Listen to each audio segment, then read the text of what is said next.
नमस्कार दोस्तों, मधुर कथाएं चैनल पर एक बार फिर से आपका हार्दिक अभिनंदन है। तो आज की मेरी कहानी का शीर्षक है दामाद का फर्ज। तो चलिए शुरू करते हैं आज की अपनी ये कहानी। आज शुभम जब ऑफिस से घर आया तो देखा उसकी पत्नी सान्या पैकिंग कर रही थी। शुभम ने यह देखकर सान्या से पूछा, क्यों, कहीं जाने की तैयारी हो रही है क्या? तो सान्या बोली, हाँ, अभी अभी भाभी का फोन आया था कि माँ की तबीयत अचानक बहुत खराब हो गई है, इसलिए सोच रही हूँ कि 2-4 दिन के लिए जाकर माँ से मिल आऊँ। मेरे जाने से माँ की सेवा में भाभी की भी थोड़ी सहायता हो जाएगी। सान्या की बात सुनकर शुभम गुस्से से लाल पीला होते हुए बोला, तुम्हारा इस तरह हर महीने मायके जाना मुझे पसंद नहीं है। यहाँ तुम्हारे बिना घर के सारे काम रुक जाते हैं और तुम वहाँ जाकर आराम फरमाती हो। शुभम के इतना कहते ही सान्या भी अपना आपा खो बैठी और जोर से चिल्लाते हुए बोली, शुभम, काश कि तुम मुझे समझ पाते। मैं मायके आराम फरमाने नहीं बल्कि अपने माँ की देखभाल करने जा रही हूँ। हम औरतों के नसीब में आराम कहाँ लिखा है? ससुराल की जिम्मेदारी के साथ साथ मायके की भी जिम्मेदारी निभानी पड़ती है। कोई जरूरी नहीं है कि माँ की सेवा केवल भाभी के ही नाम पे लिखा हुआ है, क्योंकि वो उस घर की बहू हैं। जरा सोचो, भाभी दूसरे की बेटी होकर मेरी माँ की ध्यान रख सकती हैं, तो क्या मेरे माँ के प्रति मेरा कोई फर्ज नहीं बनता है कि मैं भी अपने माँ की 2-4 दिन सेवा करूं, ताकि भाभी की भी थोड़ी सहायता हो जाएगी। और वैसे भी आप तो ऑफिस के काम से 4-5 दिन के लिए बाहर जा रहे हैं और बच्चे भी हॉस्टल में हैं, तो फिर मैं घर में अकेले रहकर क्या करूंगी? इसी बहाने 2-4 दिन माँ और भाभी के साथ रहने का मौका भी मिल जाएगा।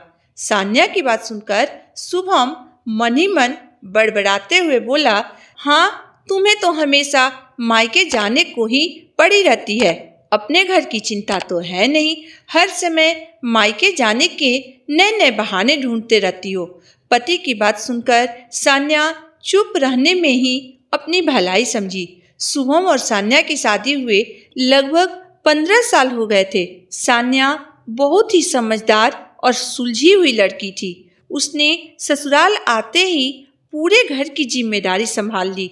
सान्या का ससुराल और मायका एक ही शहर में था, इसलिए उसका मायका आना जाना लगा रहता था। सान्या की माँ को पैरालिसिस की बीमारी थी, इसलिए वह लगभग 2 वर्षों से बिस्तर पर पड़ी थी।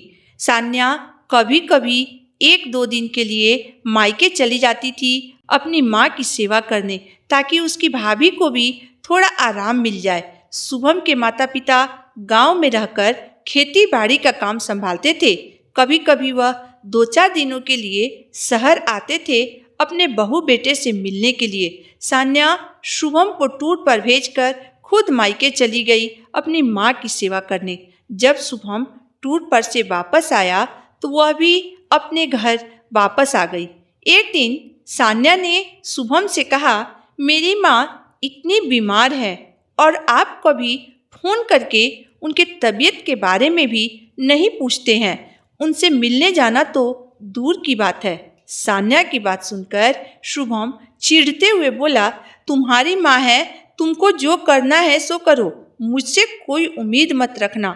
शुभम की बात सुनकर सान्या बोली, क्या मेरी माँ आपकी माँ जैसी नहीं है, या फिर मेरी माँ आपकी कुछ लगती नहीं है?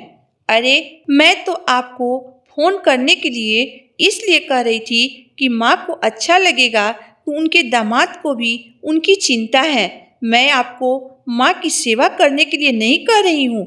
मैं तो बस इतना कहना चाह रही थी कि आप किसी दिन जाकर माँ से मिल आइएगा, उनके पास 2-4 घड़ी बैठिएगा तो उन्हें सुकून मिलेगा। शुभम सान्या की बात को अनसुनी कर घर से बाहर चला गया। कुछ दिनों के बाद अचानक शुभम के गांव से शुभम के पापा का फोन आया। उन्होंने शुभम को बताया कि उसकी माँ फिसल कर गिर गई हैं और उनके पैर में गहरी चोट लगी है।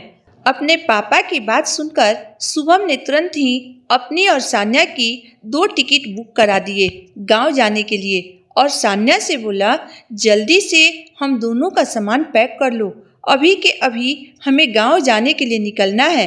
पापा का फ़ोन आया था कि माँ का पैर फिसल गया है और वह गिर गई हैं और उनके पैर में गहरी चोट आई है, जल्दी करो नहीं तो ट्रेन छूट जाएगी। शुभम के इतना कहते ही सान्या बोली, आपकी माँ है, आप सेवा करिए, मेरी ज़रूरत क्या है वहाँ, मैं फ़ोन करके उनका हाल चाल पूछ लूँगी। शुभम सान्या की बात सुनकर चुप हो गया और वह सोफे पर जाकर उदास होकर बैठ गया। शुभम की ऐसी हालत देखकर सान्या बोली, आज मेरी बात बहुत बुरी लगी ना? इसी तरह मुझे भी बहुत बुरा लगता है। हम बहुएं अपनी हर फर्ज निभाती हैं, परंतु क्या दामाद का कोई फर्ज नहीं बनता है अपने ससुराल के प्रति? जिस माँ की बेटी को आप लेकर आए हैं वह माँ आज बिस्तर पर पड़ी है और आपने कभी भूल कर भी उनके तबीयत के बारे में नहीं पूछी। चाहूँ तो मैं भी गांव जाने के लिए मना कर सकती हूँ, परंतु मैं ऐसा नहीं करूँगी क्योंकि मेरे लिए दोनों माँ दोनों परिवार बराबर है। मैं तो सिर्फ आपको आईना दिखाना चाहती थी। तो दोस्तों, आज की मेरी कहानी यहीं तक थी। दोस्तों, हर पति अपने पत्नी से यही उम्मीद करता है कि उसकी पत्नी उसके माता पिता को अपने माता पिता तथा उसके परिवार को अपना परिवार समझे, लेकिन वह यह भूल जाते हैं कि उनकी पत्नी भी उनसे यही उम्मीद करती है कि उनके पति भी उनके परिवार वालों को अपना परिवार समझे, बात बात पे उनको जलील न करे, उन्हें नीचा न दिखाएं, क्योंकि ससुराल के प्रति भी दामाद का कुछ फर्ज होता है जिसे लोग ढूंढते हैं। तो दोस्तों, आशा करती हूँ कि आपको मेरी कहानी पसंद आएगी। अगर आपको मेरी कहानी अंत तक पढ़ने और सुनने के बाद पसंद आई हो तो मेरे वीडियो को लाइक कर दीजिएगा, चैनल को सब्सक्राइब कर दीजिएगा। तो फिर मिलते हैं एक नई वीडियो, एक नई कहानी के साथ। तब तक के लिए धन्यवाद।